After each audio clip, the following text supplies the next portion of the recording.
She doesn't know why, what's his name? Brandan would say he was bored. Yeah. As the day went on, she thought that he was bored with her. Sienna was taking it more than what it actually was. I feel like she let her mind get the best of her and she created a bigger situation. Of course.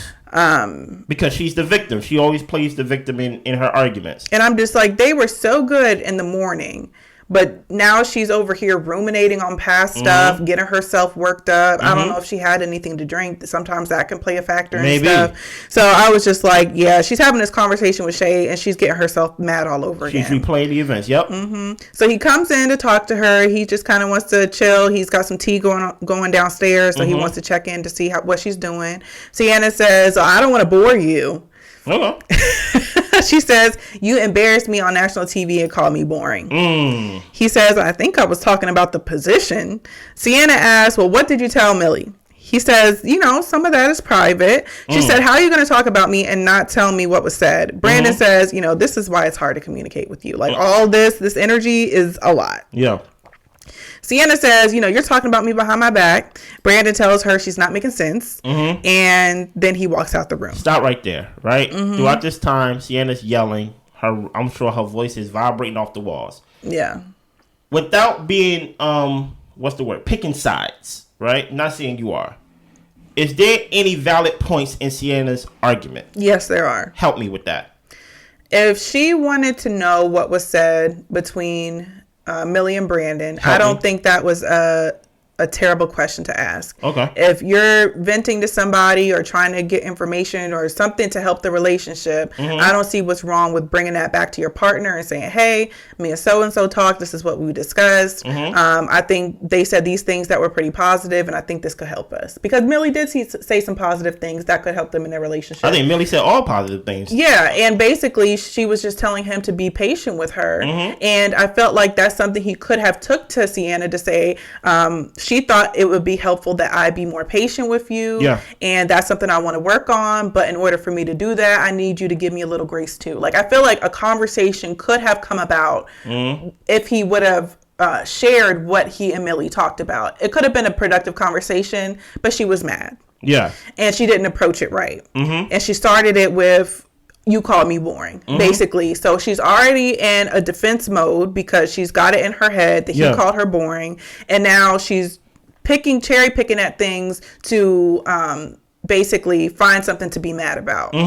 So she's figuring if he's not telling me what it is, then it must have been something really bad. So that's really my only thing with Sienna in this argument is like, yes, I feel like Brandan, you should have just told her what y'all talked about. Yeah. Because it really could have been a productive conversation. But I think he was honestly probably nervous. Probably scared, to be honest. And I don't think he wanted to communicate with her while she was that heightened. Yeah. So. Brandan is not equipped to deal with a woman like this. Okay. He's not. Because I don't want to use the word weak, but I think he's too naive to deal with a woman like this.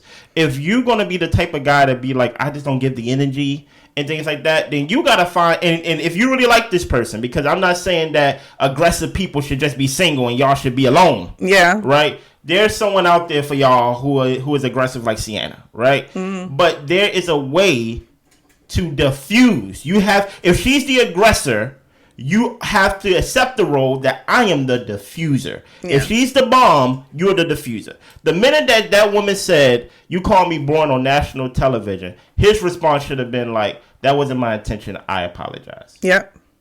Because that's the person he is presenting himself as. Yeah. I'm not saying I would have done that, right? Because I wouldn't have been there after you called me the B word. Right, but if you want to be in a relationship with this person, you got to learn how to operate. And he presents himself as level-headed. Yeah. He presents himself as, I give my energy to positive things. You get what I'm saying? He's not playing the role. But instead, I don't want to use the word gaslighting, but he don't know that he is he's pouring gas on the situation. Yeah. She's asking things. So for one, he didn't diffuse the boring thing. And then he didn't diffuse when she asked him what happened. What did Millie say? What did y'all talk about? And then he said, well, that's private. I'm like, bro, you're not doing a good job being a diffuser. But do you feel like that was a fair question for Sienna to ask? Do you think she had any points in her argument, or yes or no? Well, go ahead. I think right message, wrong messenger. Okay. Right, because many times it's not pretty much what you say, but how you say it. So if you're yelling at me and demanding an answer, you're not gonna get. Dealing with a man who got any type of pride in himself, you're not gonna demand anything from him, and he's gonna give it to you. Yeah. Right. So like, but the thing about it is, Brandan haven't presented himself, in my opinion, to be that strong male on television. Just talk about the characteristics of him. I don't know the guy, right? So he presented himself to accept himself to be called out of his name. He presented himself to be in an argument. He presented himself to where she's yelling and he walks out the room because he don't like friction. He presented himself to laugh when he's nervous, when he don't really mean to laugh. There's nothing that basically makes me feel like, to use Greg's unfortunately analogy, that he has a backbone. You get what I'm saying? Dealing with this woman now. Let me go and give her criticism. Like, I don't know what you think you're gonna get. Like, once you realize you're not gonna get something, Sienna, I don't understand the whole yelling thing. Like your approach is immature. Yeah. Off top, right? Even though you can be right or you can be, let's just take right out of it, not be wrong, but let's just say you're not right, it's just neutral. You can have a conversation about what do y'all talk about, besides yelling and demanding what do y'all talk about. Do you get what I'm saying? He ain't coming in the room yelling at you, so why are you yelling at him? You get what I'm saying? Just because you hurt, you're not the victim. You get what I'm saying? But let's continue on, because I guess we're gonna see some more things. Yeah. Well-